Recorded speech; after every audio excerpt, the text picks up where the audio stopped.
शिव महापुराण की कथा कहती है वो उसको जान नहीं पाया कि ये हीरा कोहिनूर हीरा है। उसने तो बस वो हीरा लिया, वो हीरा उठाया और वो हीरा लेकर, उस हीरे को लेकर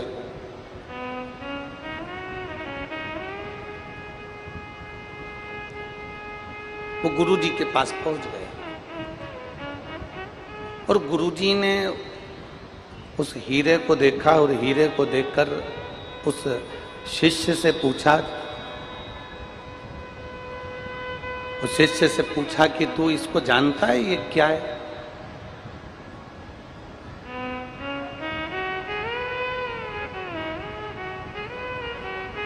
जो तेरे हाथ में रखा हुआ है इसको पहचानता है, ये क्या है? शिष्य ने कहा, गुरुदेव बस मैं तो रास्ते से आ रहा था और मुझे ये पड़ा हुआ पत्थर मिल गया।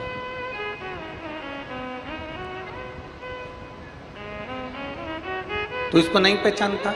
नहीं गुरुजी, मैं इसको नहीं जानता, मैं उसको पहचानता नहीं, मैं इसको जानता नहीं।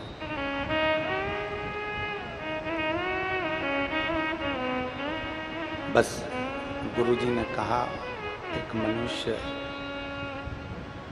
की कीमत क्या है, एक मानव की कीमत क्या है,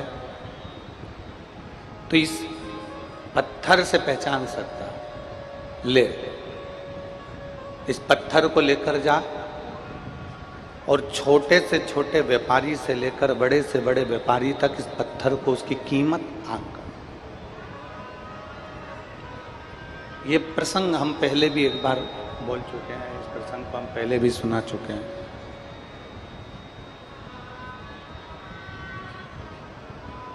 वो साधारण सा व्यक्ति उस पत्थर को लेकर चला गया। वो व्यक्ति पत्थर को लेकर गया, एक सब्जी बेचने वाले के पास में पहुंचा और उसने कहा कि ये पत्थर मेरे पास में है और इस पत्थर को मुझे देना है।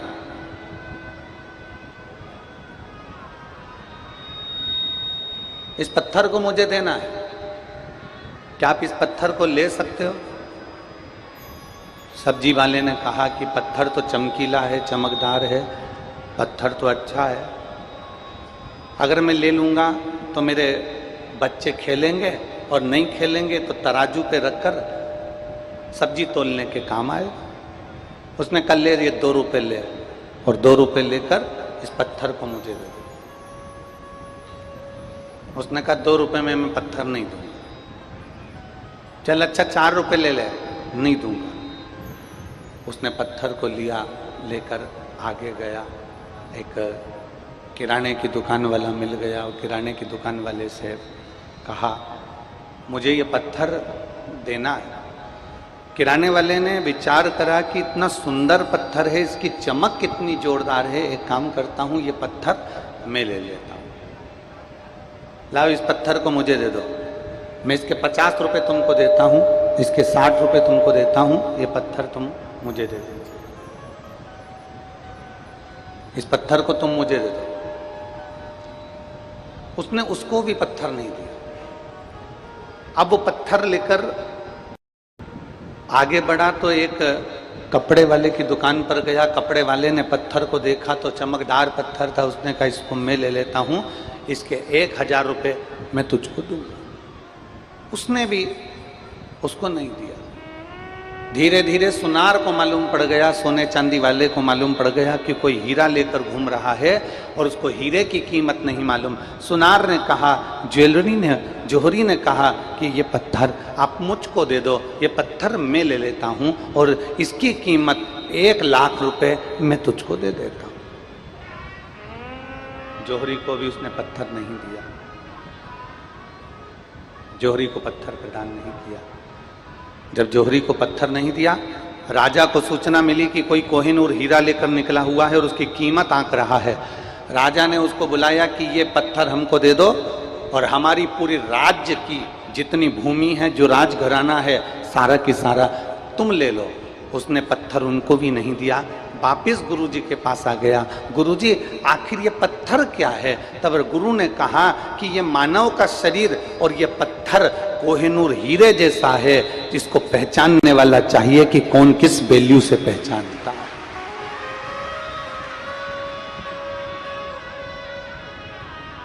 आपकी जितनी सामर्थ्यता है, आपकी जितनी सामर्थ्यता, आपकी बुद्धि की जितनी सामर्थ्यता है, आपकी जितनी सामर्थ्यता है, आपकी बुद्धि की जितनी सामर्थ्यता है, आपकी जितनी सामर्थ्यता है, आप उस पत्थर को, उस हीरे जैसे शरीर को आप वैसा आंकोगे।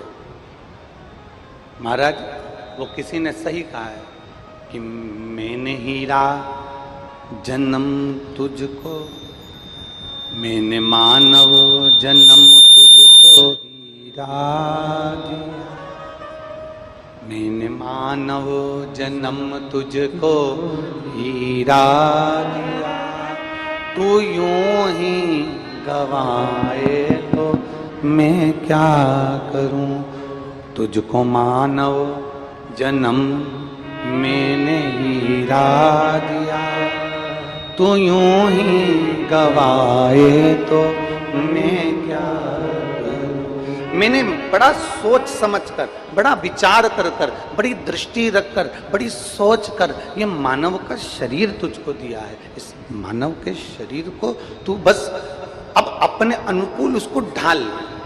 अब इसको समझने वाला ही समझ सकता है कि मानव का शरीर तो मिल गया, मानव का शरीर तो प्राप्त हो गया, पर आप अपनी बुद्धि से, आप अपने चित्त से अपने शरीर को पहचान सकते हो कि या तो इस शरीर को निंदा में लगा दीजिए, या इस शरीर को बेकार कर्म में लगा दीजिए, या इस शरीर को ईर्ष्या में लगा दीजिए, या इस शरीर को नफरत में लगा दीजिए, या इस शरीर को आसक्ति तृष्णा में लगा दीजिए, या फिर इस शरीर को भगवान की भक्ति में लगा दीजिए। ये आपके ऊपर निर्भर करता है कि आप अपनी चित्त को, आप अपनी वृत्ति को, आप अपने मन को, आप अपनी दृष्टि को कहां लेकर जा रहे हैं। ये आपके ऊपर निर्भर करता है।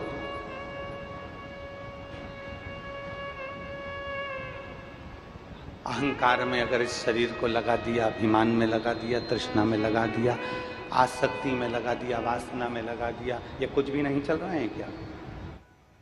आसक्ति में लगा दिया, निंदा में लगा दिया, तृष्णा में लगा दिया, काम में, वासना में लगा दिया, तो ये शरीर बेकार है, इसकी कोई मूलता नहीं। और यदि वही शरीर, किसी ने बड़ा सुंदर कहा है, माता, पिता और परमात्मा, जम के बोलो कौन कौन? आवाज नहीं आई, जरा जम के बोलिए। माता, पिता और परमात्मा। शिव महापुराण की कथा कहती है, इन तीन के पास में जाकर थोड़ी देर जरूर बैठना चाहिए। पहले नंबर पर माता के पास, दूसरे नंबर पर पिता के पास, तीसरे नंबर परमात्मा के पास में। क्यों?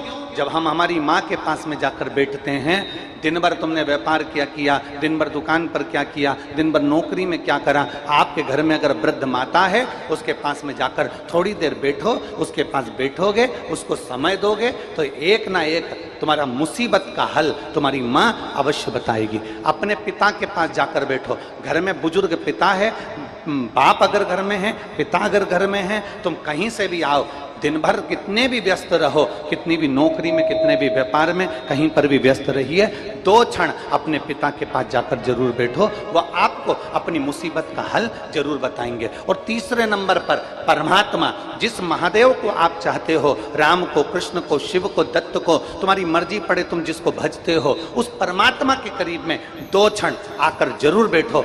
माता, पिता और परमात्मा तुम्हारे को मंजिल तक पहुंचाने वाले होते हैं, तुम्हारा मार्ग सुलभ करने वाले होते हैं।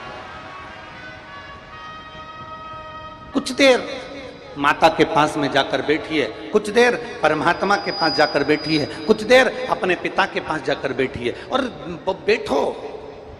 थोड़ा समय अपने बुजुर्ग माँ बाप को देने का प्रयास करो, थोड़ा समय परमात्मा को देने का प्रयास करो। हम ये नहीं कहते कि तुम दिन भर अपने माता के पास बैठे रहो, हम ये भी नहीं कहते कि तुम दिन भर अपने पिता के पास बैठे रहो, हम ये भी नहीं कहते कि तुम दिन भर परमात्मा के मंदिर में जाकर, शिवालय में, देवालय में, तीर्थ में जाकर बैठ जाओ। हम तो इतना कहते हैं कि अगर एक क्षण आदि में पुण्यात, अगर थोड़ी सी भी समय हमने हमारे माता पिता और परमात्मा को दिया है तो उस क्षण का सदुपयोग जरूर होगा और कुछ ना कुछ आपकी जिंदगी में अच्छा जरूर होगा। माता पिता परमात्मा कभी बुरा नहीं करते। दुनिया में सब बुरा कर सकते हैं, दुनिया में सारी दुनिया सारी सृष्टि आपका बुरा करने में लग जाएगी, सारी दुनिया आपका बुरा कर सकती है, सारी दुनिया आपको गाली दे सकती है, सारी दुनिया आपको अपशब्द कह सकती है, सारी दुनिया आपको ताना दे सकती है, सारी दुनिया ईर्ष्या में भूलकर आपकी निंदा कर सकती है, पर केवल एक माता पिता और परमात्मा ऐसा होता है जो कभी कुछ आपके लिए गलत नहीं कर सकता। वो करेगा तो हमेशा आपके हित का ही करेगा और आपको आशीर्वाद ही देगा, वो माता पिता और परमात्मा।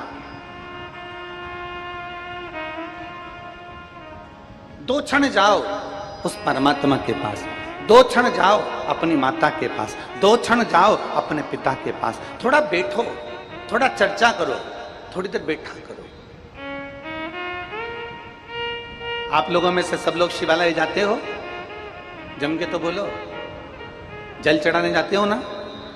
अगर जल चढ़ाने के लिए आप शिवालय जाते हो, भगवान शंकर के मंदिर जाते हो, जितने लोग आस्था चैनल पर कथा सुन रहे हैं, जितने फेसबुक यूट्यूब पर कथा सुन रहे हैं, उनसे निवेदन करूंगा, और जितने इस पवित्र भूमि पर बैठकर कथा सुन रहे हैं, अगर शिवालय जाते हो, भगवान शंकर के मंदिर जाते हो, भगवान देवाधिदेव महादेव के पास में जाते हो, अपने इष्ट परमात्मा के पास अगर जाकर बैठते हो, तो दो क्षण बैठकर बाबा से अपने दिल की बात जरूर कहो। जब दिल की बात कहोगे तो मेरा बाबा सुनेगा जरूर और उस समस्या का हल करेगा जरूर।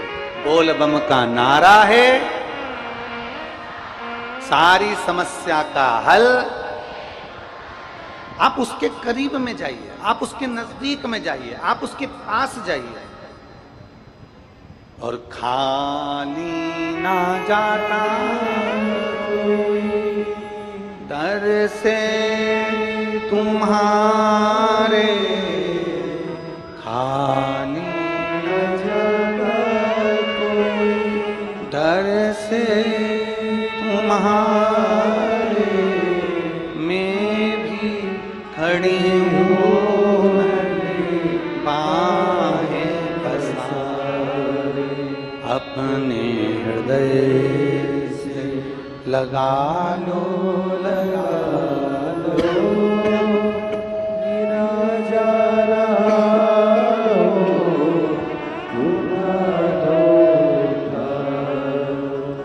भोले अपने दर से अब तो न टालो, गिरा जा रहा हूँ, उठा लो, उठा लो। आप उसके करीब में जाओ, आप उसके नजदीक में जाओ, और जितना हम माता पिता परमात्मा के करीब में जाते हैं, माता पिता और परमात्मा के जितने नजदीक जाते हैं, उतना हमको सुख का अनुभव होता है। और एक बात अपनी जिंदगी में उतार कर रखना, बहुत सावधानी से उतार कर रखना,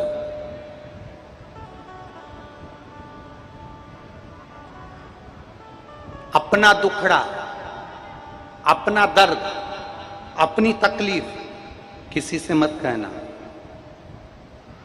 अगर कहना तो अपनी माता, अपने पिता और जिस परमात्मा को तुम एक लोटा जल चढ़ाते हो, उस परमात्मा से अपना दुख जरूर जाकर कहो।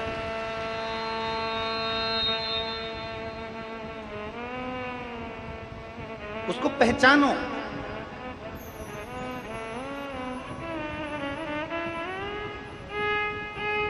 उसको जानिए, शिव को पहचानने का प्रयास करिए।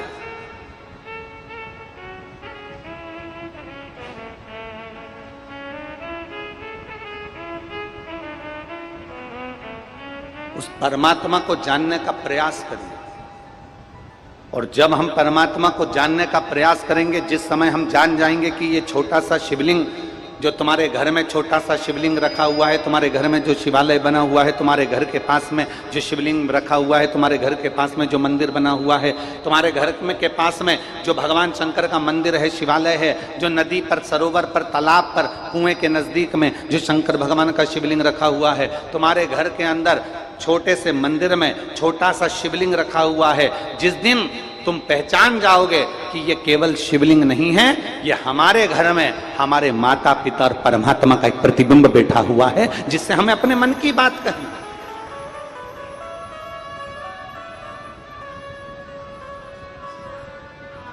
जिसको हमें अपने दिल की बात कहनी।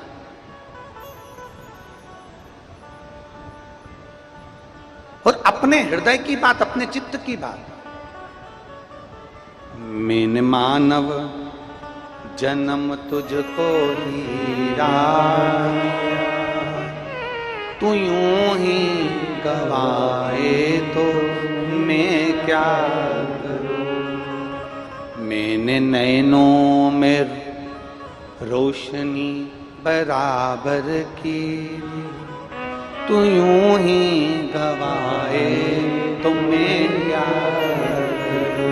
तू जितना परमात्मा के नजदीक जाएगा, तू जितना परमात्मा के करीब जाएगा, तू जितना भगवान के नजदीक जाएगा, तू जितना माता पिता और परमात्मा के जितने नजदीक। अब कई लोग कहते हैं गुरुजी हमारी माँ तो हमको गाली देती है, कोई कहता है गुरुजी हमारी सास तो दिन भर गाली देने में लगी रहती है, कोई कहता है गुरुजी हमारे पिता तो हमको गाली देते हैं, गुरुजी हमारे ससुर तो हमेशा गाली देने में लगे रहते हैं। तो निवेदन है, जितनी दुनिया की गाली, जितनी माता पिता की गाली और जितनी दुनिया वालों के ताने आप सुनोगे, उतने मजबूत होते चले जाओगे और मंजिल की ओर बढ़ते चले जाओगे।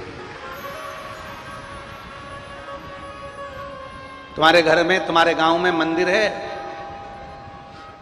तुम्हारे गांव में अगर मंदिर है तो मंदिर में जो मूर्ति है भगवान राम की, भगवान कृष्ण की, भगवान नारायण की, लक्ष्मी नारायण की, दत्त की, जितनी मूर्तियों का आप दर्शन करते हो, उन मूर्तियों का दर्शन करते करते जरा विचार करिएगा। एक पत्थर जमीन में लगा हुआ है और एक पत्थर की मूर्ति मंदिर के अंदर पूजा रही है। जो जमीन में लगा वो भी पत्थर है, जो मंदिर में रखी मूर्ति है वो भी पाषाण की है, वो भी पत्थर की है। अब जरा विचार करिएगा, इस पत्थर में और मूर्ति में क्या अंतर है। पत्थर को तराशा गया, नक्काशी करी गई, काटा गया, हथौड़ी चलाई गई, छेनी चलाई गई, खूब पत्थर को झेलना पड़ा, खूब मारा, तब जाकर वो पत्थर मूर्ति बन पाया, और मूर्ति बन गया तब जाकर वो किसी मंदिर में जाकर पूजाया, तब जाकर वो पत्थर किसी मंदिर में पूजाया। जब आपको कोई गाली देता है, अपशब्द कहता है, ताने देता है, आड़ा टेढ़ा बोलता है, आपको आपके लोग कहते हैं हमारी सास हमें गाली देती है, लोग कहते हैं हमारे ससुर हमें गाली देता है, लोग कहते हैं हमारे माता पिता हमको गाली देते हैं, वो जितना जितना देंगे, जितना जितना आपके लिए उंगली उठेगी, जितना जितना ताना दिया जाएगा, जितनी जितनी गाली दी जाएगी, जितना जितना अपशब्द कहा जाएगा, उतना उतना आप मंदिर में बैठने की एक मूर्ति की तरह से जाओगे। और याद रखना, सहन कर लिया तो मूर्ति बनकर मंदिर में पूजा गए, जो सहन नहीं कर पाए वो जमीन पर पत्थर लगकर उस पर जूते भी रखाते हैं, उस पर ठोकर भी लगती है। सहन करिए। और ये मानव का शरीर मिला है, सहना पर कहना नहीं। दुनिया अपशब्द बोले उसको बोलने दो, दुनिया ताना दे उसको देने दो, दुनिया गाली दे उसको देने दो, घर के लोग अपशब्द कहीं कहने दो, दुनिया के लोग, घर के लोग तुमको ताना दें, मेरी माँ ने ये कह दिया, मेरे पिता ने ये कह दिया, मेरे भाई ने ये कह दिया, मेरे बंधु ने ये कह दिया, मेरे सखा ने ये कह दिया, दुनिया के लोग ताना दे, देने दो, दुनिया के लोग गाली दे, देने दो, दुनिया के लोग अपशब्द कहें, कहने दो। सहना पर कहना नहीं, क्योंकि हम उनके जैसे नहीं हो सकते। हमें परमात्मा ने अपना बनाकर भेजा है, तो हमारी वाणी से हमें अपशब्द नहीं कहना। सह लो पर कहो ना, हमें कहना नहीं है। हमें भगवान की भक्ति में इतने डूब जाना है, हमें भगवान के भजन में इतने डूब जाना है, हमें परमात्मा के भजन में इतने डूब जाना है कि हमारे मुख से सुबह शाम दोपहर रात दिन जब भी मौका मिले भगवान शंकर का या तो पंचाक्षर मंत्र नमः शिवाय, या षडाक्षर मंत्र ओम नमः शिवाय, या फिर श्री शिवाय नमस्तुभ्यम, इस मंत्र का जाप हम करते रहें, इसका स्मरण करते रहें, हम इसको पुकारते रहें, इसको जपते रहें। या तो पंचाक्षर मंत्र जपें, षडाक्षर मंत्र जपें, या श्री शिवाय नमस्तुभ्यम जपते रहें। यह हमारी तकलीफ की घड़ी में, या हमारे दुख की घड़ी में, या हमारे कष्ट की घड़ी में हमें मजबूतता प्रदान करता है।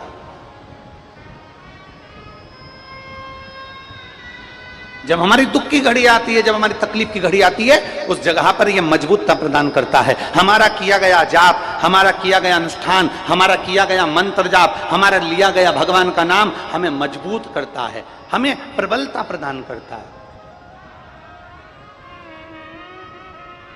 श्री शिवाय नमस्तु, श्री शिवाय नमस्तु,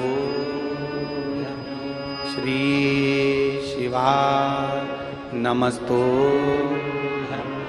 श्री शिवाय नमस्तु।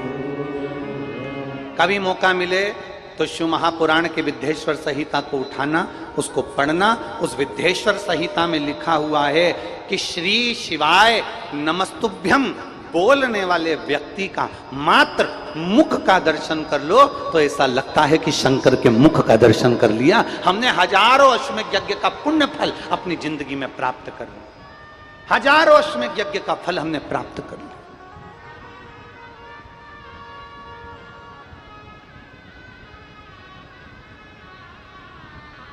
शिव कथा कर रहे,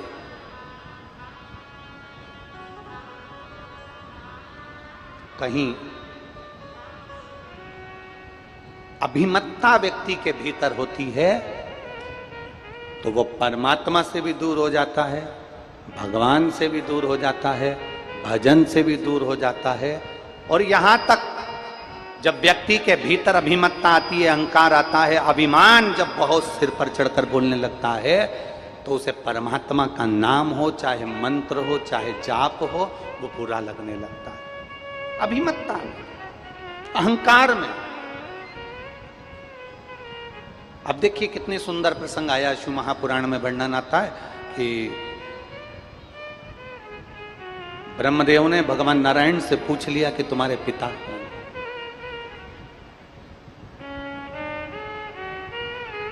बहुत सुंदर संवाद है, बहुत ध्यान से सुनिएगा कि ब्रह्मा जी भगवान नारायण से कह रहे हैं कि तुम्हारे पिता कौन है?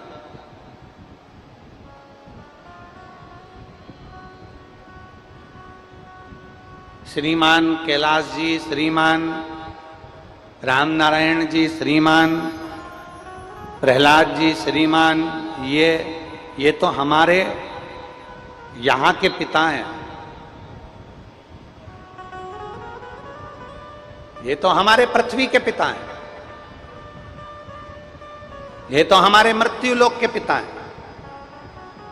पर यदि सही मायने में अगर कोई तुमसे पूछे, सही मायने में अगर कोई तुमसे पूछे कि तुम्हारा पिता कौन, तो हमें छाती ठोक कर कहना चाहिए हमारा पिता देवाधिदेव महादेव है, हमारा पिता है। और वो सहज नहीं है।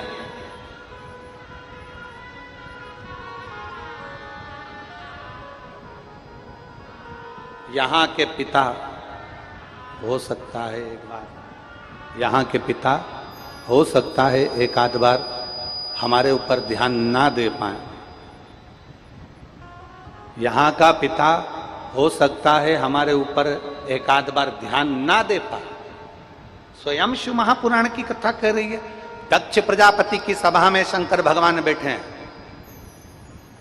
शिव जी अपने मंत्र जाप में डूबे हुए हैं, राम नाम में डूबे हुए हैं, और उनका ध्यान दक्ष प्रजापति पर नहीं गया। हो सकता है यहां का पिता हम पर ध्यान ना दे पाए, पर इतना जरूर याद रखना कि वो पिता जिसने हमें इस पृथ्वी पर भेजा है, वो पिता जो हमें इस भूमंडल पर भेजा है, यहां का पिता भले ध्यान ना दे, पर वो परम पिता परमात्मा मेरा ओघड़दानी मेरा देवादिदेव महादेव ध्यान जरूर देता है। अकाल मृत्यु वो मरे जो काम करे चंडाल का, काल उसका क्या बिगाड़े जो भक्त हो महा काल का। जो शंकर की आराधना करने वाला, शिव की उपासना करने वाला, शिव भक्ति में डूबने वाला, उस पर ध्यान मेरे महादेव का जरूर रहता। और इतना तो करना स्वामी, जब प्राण तन से निकले, गोविंद नाम ले, ये प्राण तन से निकले।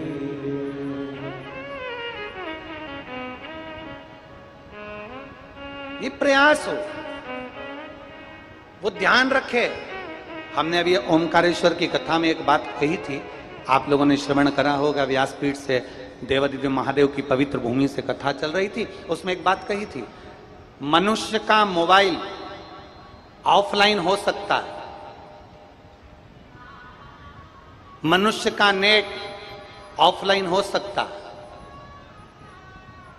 मनुष्य का नेटवर्क ऑफलाइन हो सकता है, पर परमात्मा का नेटवर्क, तुम जिस दिन से पैदा हुए हो ना, मां के गर्भ में जिस दिन से आए हो, उस दिन से लेकर मरोगे ना, तब तक भगवान का नेटवर्क कभी फेल नहीं होता, वो तुम्हारे को देखता ही रहता है, वो तुम्हें देखता है। अपने मोबाइल का नेटवर्क फेल हो सकता है, अपने मोबाइल का नेटवर्क फेल हो जाएगा, अपनी सिम बंद हो सकती है, अपना मोबाइल जा सकता है, अपना डाटा समाप्त हो सकता है, लैपटॉप में रखा हुआ डाटा समाप्त हो सकता है, पेन ड्राइव में भरी हुई पेन ड्राइव का डाटा समाप्त हो सकता है, पर उस परमात्मा के दरवाजे का डाटा कभी समाप्त नहीं होता। उसके पास लेखनी में लिखा है, तूने कितना भजन किया, तूने कितना आनंद लिया, तूने पवित्र भूमि में जन्म लेने के बाद भी, तीर्थ में जन्म लेने के बाद भी तेरे भीतर से कपट गया कि नहीं गया, तीर्थ में जन्म लेने के बाद भी तू भगवत भजन करा कि नहीं करा, पावन तीर्थ में जन्म लेने के बाद भी अगर तुम गलत काम करते रहे, ईर्ष्या रखते रहे, निंदा करते रहे, गलत कार्य करते रहे, ये उसके डाटा में जमा है। और मालूम पड़े संसार का मनुष्य एक छोटे से गांव में रह रहा है, एक छोटे से गंडई जैसे क्षेत्र में, मां गंगई की पवित्र भूमि पर आप रह रहे हैं, छोटे से गांव में, छोटे से नगर में, छोटे से शहर में आप रह रहे हैं। और छोटे से शहर में रहने के बाद भी अगर आपके भीतर परमात्मा का भजन है, तो याद रखना कि आप तीर्थ में बैठे हुए किसी साधु सन्यासी से बढ़कर आप हैं, क्योंकि आप छोटे से शहर और नगर में रहकर भी भगवान की भक्ति में डूबे हुए हैं। छोटे से नगर में रहने के बाद भी आप भगवान की विरल भक्ति में डूबे हुए हैं, भजन में डूबे हुए हैं, कीर्तन में डूबे हुए हैं। और वो भक्ति, वो भजन खाली नहीं जाता।